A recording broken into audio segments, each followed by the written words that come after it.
Welcome back. So let's talk very briefly about the history of Homeboy Industries. Now you can read about this in the case, and there's also a lot of information on the website, Homeboy Industries website. But I'll just talk to you a little bit about it. So it was founded more or less in 1988, and it was founded by a man named Gregory Boyle, Father Gregory Boyle, a member of the Jesuit order. He was transferred to Boyle Heights, and he was the priest at the Dolores Mission Church. And one of the things that he noticed, and you have to remember, Boyle Heights is the most gang-infested area of the entire U.S. Right? It is gangs, gangs, gangs. It is very dangerous. And if you look at where Boyle Heights is on a map, it's just north of Skid Row, which is the oldest ghetto and probably the largest ghetto in the United States. And I'll tell you, I've been all over the world. I have never seen anything like Skid Row. I've been to developing countries, developed countries. I've seen poverty, but I don't think there's anything that really compares to Skid Row. It's really bad. And then so you got Boyle Heights just north of Skid Row, and then it's just south of Chinatown, which is not exactly the best neighborhood in LA either. So it's a rough area. And so Father Boyle is assigned to this Dolores Mission Church, and he sees that gangs are a problem. So what does he do? This guy has, faith is his shield. He goes up, this priest, riding around on a bicycle and starts chatting up gang members, trying to get them to come to church. And of course, they want nothing to do with him, right? They think he's a cop. They don't think about a priest on a bicycle talking to gang members. This is totally crazy, right? But that's what's really great about Father Boyle, and that's what makes him an entrepreneur. He is doing something that's not normally done, right? So, Father Boyle starts, working with some people at the Dolores Mission Church, and he has this thing called Proyecto Pastoral. And the idea was that he would give job skills to gang members. And you think about it, why do gang members go into gangs? It's good money, it's easy money. But he was trying to show them that, through hard work and faith and dignity, they could achieve a life without crime and ideally make a good living doing the things that he was teaching them to do anyhow. So this seemed to be like a pretty good plan. However, despite the fact that he was giving them job training, they still couldn't get jobs. And you think about why, right? And one of his first trainees talks about this.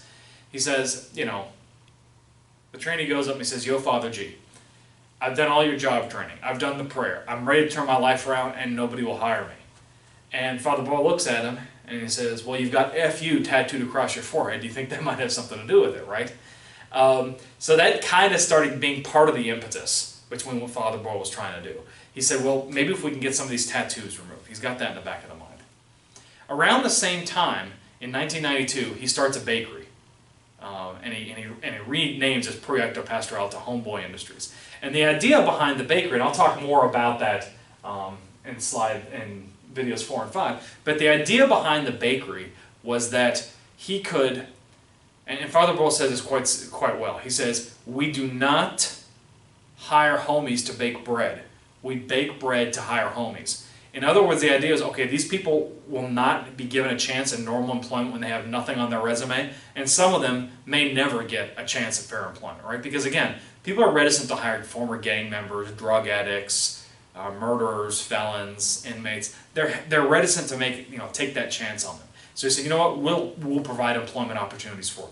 We can do that. And so that's how the bakery idea started. So fast forward to about 2008, Father Boyle is basically running Homeboy Industry like a charity, right? These things like the bakery, etc., they don't really make a profit. They rely heavily on donations. But people in Boyle Heights like it. They think it's interesting. They think it's neat. And then 2008 hits, and those of you that are about my age remember, this was a great recession.